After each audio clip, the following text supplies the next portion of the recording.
Hi friends, welcome back to my channel. ఈరోజు మనం mutton biryani ఎలా వండుకోవాలో చూద్దాం. ఫస్ట్ ఆఫ్ ఆల్ అయితే 1.5 కేజీ మటన్ అయితే తీసుకుంటున్నాను. బాగా వాష్ చేశాను. సో మనం మటన్ బిర్యానీ కుక్ చేసుకోవడానికి కావాల్సిన ఇంగ్రీడియంట్స్ అన్నీ ఫస్ట్ ఆఫ్ ఆల్ అన్నీ కట్ చేసి పెట్టుకోవాలి.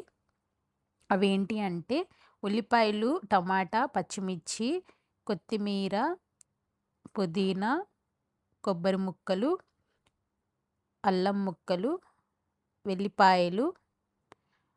మనం జింజర్ గార్లిక్ పేస్ట్ అనేది మనం సపరేట్‌గా వేసుకుంటున్నాం ఇక్కడ. అల్లం పేస్ట్ వేరు అండ్ కొబ్బరి పేస్ట్ వేరనమాట. అండ్ మనకి కావాల్సిన మసాలా దినుసులు మరియు నిమ్మకాయ రసం తీసుకోవాలి.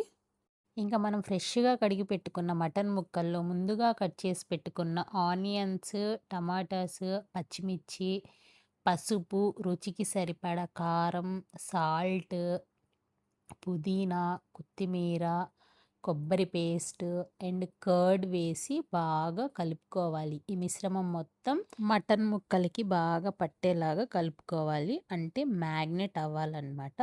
ఒక 15-20 మినిట్స్ అలా పక్కన పెట్టేసుకోవాలి. అది మటన్ అంతా మ్యాగ్నెట్ అవుతుందన్నమాట.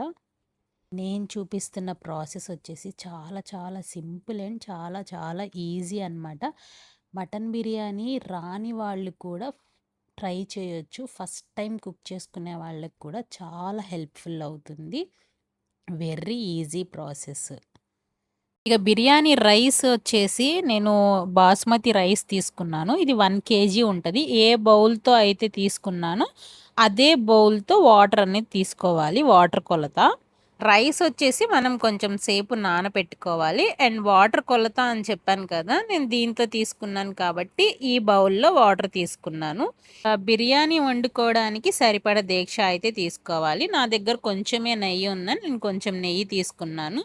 ఇంకా సరిపడా ఆయిల్ అయితే వేసుకున్నాను. ఆయిల్ కొంచెం వేడెక్కాక ఉల్లిపాయలు అండ్ మసాలా దినుసులు మీ దగ్గర ఏ ఉంటే అవి వేసుకొని దోరగా వేయించుకోవాలి. మటన్ మ్యాగ్నేట్ చేసేటప్పుడు నేను అల్లం వెల్లుల్లి పేస్ట్ జస్ట్ దానిపైన వేసాను.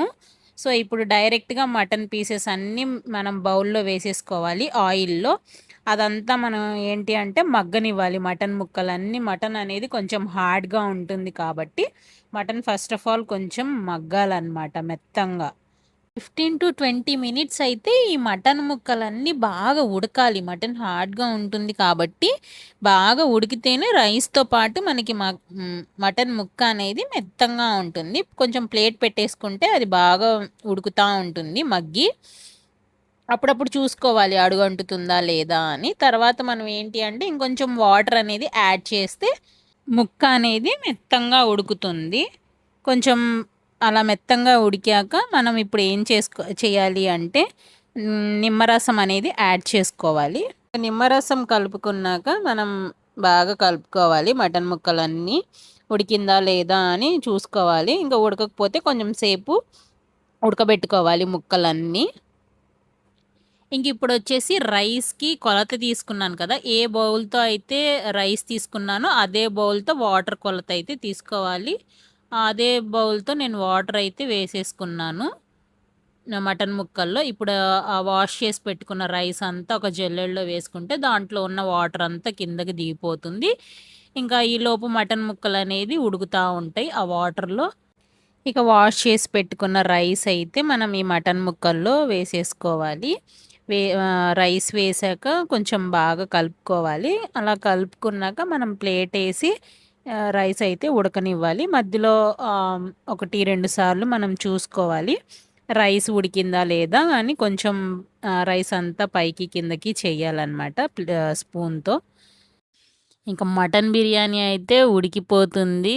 బాగా దమ్ అయింది రైస్. ఇంకొంచెం సేపు మనం దమ్ చేసుకోవాలి. దాని మీద వెయిట్ అనేది పెట్టాలి ఆవిరంతా బయటికి వెళ్ళకుండా. అలా ఉడికినాక మనకి ఇలా వస్తుంది బిర్యానీ. అబ్బా, టేస్టీ మటన్ బిర్యానీ ఉడికిపోయిందో.